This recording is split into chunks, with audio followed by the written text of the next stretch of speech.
Toto je Tomáš a zdá sa, že našiel zaujímavý inzerát. Tomáš je odhodlaný.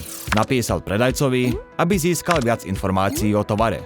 Žiaľ, Tomášovo auto je v oprave a ísť na bicykli 1000 km sa mu vôbec nechce.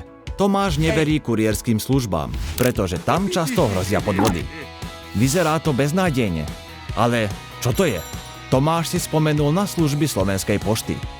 Dobrý deň, povieme vám, ako funguje naša služba.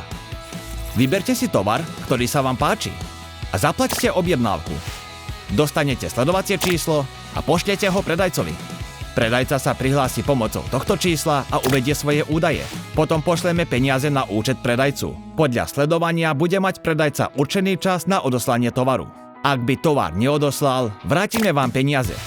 Dostanete upozornenie, keď bude balík odoslaný. A ďalšie, keď dorazí na vašu poštu. Služba doručenia sa Tomášovi zdá spoľahlivá a rozhodol sa ju využiť. Tomáš sa podelil s predajcom o svoj nápad a predajca súhlasil s bezpečnou transakciou. Vďaka novej službe Slovenskej pošty Tomáš získal to, čo chcel. A my mu k tomu gratulujeme. Slovenská pošta. S nami rýchlo a bezpečne.